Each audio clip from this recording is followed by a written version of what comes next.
Ito, isang mini amp, mga kaibigan, at Home Vision ang brand po nito, mga kabalita. Dinala sa atin dahil nais ipa-check ng may-ari dahil pawala-wala daw po ang power, at yung siyempre kasama na dun ang tunog, mga kaibigan. Lalo na pagka sinaksakan daw po ng microphone, mga kabalita. Muli, samahan niyo po ang inyong lingkod, mga kaibigan. At tutuklasin natin kung ano ang problema ng mini amplifier na ito, mga kaibigan. Thank you nga pala doon sa mga patuloy na nagsusubscribe, mga kaibigan, sa inyong tiwala at suporta sa ating channel. Kanina lang po ay na-check natin at 910 at may 30 pong dumagdag. Maraming salamat po. Yun lamang din ang may papangako natin, mga kaibigan, yung tamang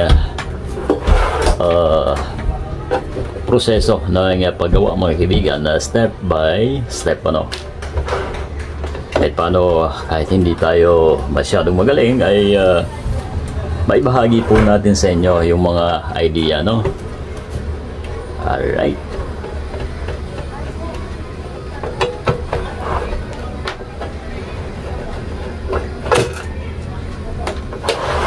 Ang status po kasi ng channel natin ay hindi pa yan monetize, dahil nagkaroon po tayo ng violation, mga kaibigan, doon sa mga past years, so yun, binalik po ang watch hour sa dati o sa start, mga kaibigan. Ayun, kita na po agad natin, mga kabalita, ang problema ng isa na to. Yan, lobo ang capacitor natin.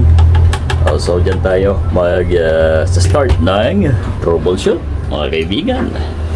Madali lang pala, syempre dun sa mga starter po natin, kahit paano ay may makukuha po tayo agad na idea dito, mga kaibigan, right.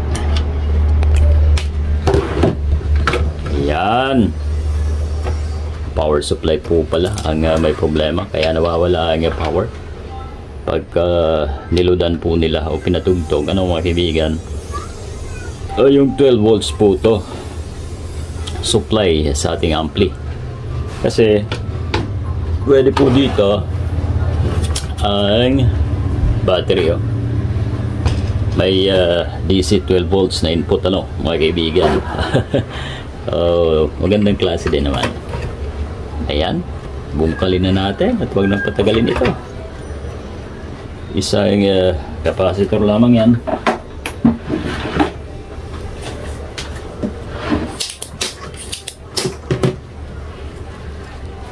Check natin ang value, baka may pamalit po tayo.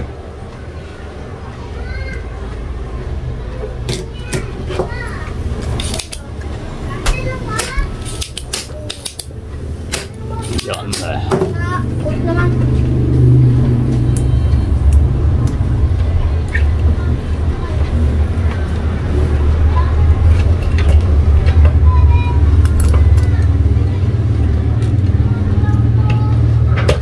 Ayan, hirap tanggalin, okay. Ayun, nakadikit po pala. So ang value, mga kabalita, ay 1000 microfarad, at 25 volts, mga kaibigan. So meron tayo nito. Eto. Pati yung isa, kung meron po tayo, ay palitin na tuloy. Palitan na natin.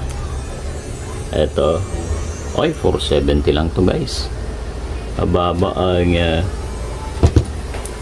microfarad. Di pwede. So ito na, mga kabalita, at parehas na value, 1000 microfarad by 25 volts, mga kaibigan. Lagay na natin. Then check din natin ang diode na malapit dyan, pero may power naman. Double check na lang tayo. Ayan. Sa ganun, doon sa mga nais magpalit ng capacitor, tandaan po natin yung shaded area po, mga kaibigan, ay negative side po yan, kasi itong electrolytic ay may polarity po to, at pagka nabaliktad po yan, usok agad yan. Okay. Tingnan natin.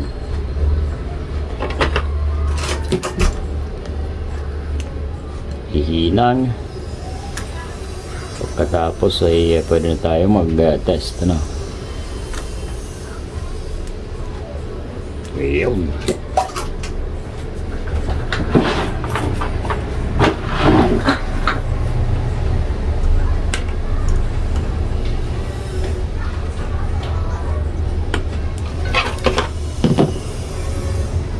So, goods na yun guys. Kahit di na tayo mag-check ng diode. Kasi may power naman po ang unit.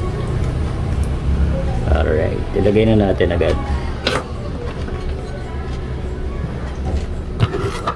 Alright. Balik sa screw.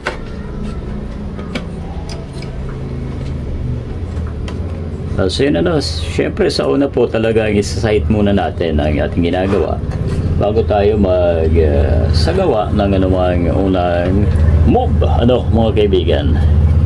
Okay, so nakita po agad natin na may pumutok na capacitor. Ito, wala na yan. Yan ang reason, ano, kaya pa wala. Ito na. Ito, lagyan natin ng ano, subukan natin patunugin, ano mga kaibigan, ang unit. Speaker, right?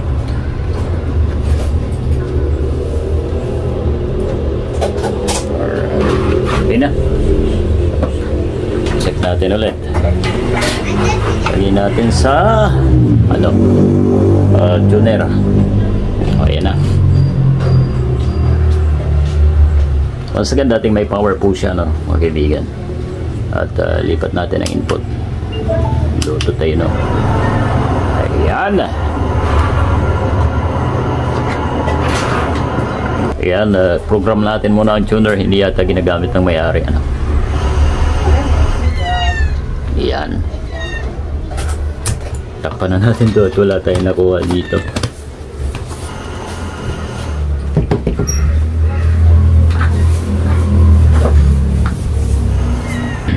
Ito pala guys, pati volume ay may problema. Ingay. Pero okay na, hindi na yan mamamatay, ano, mga kabalita. At nakuha na po natin ang talagang sira.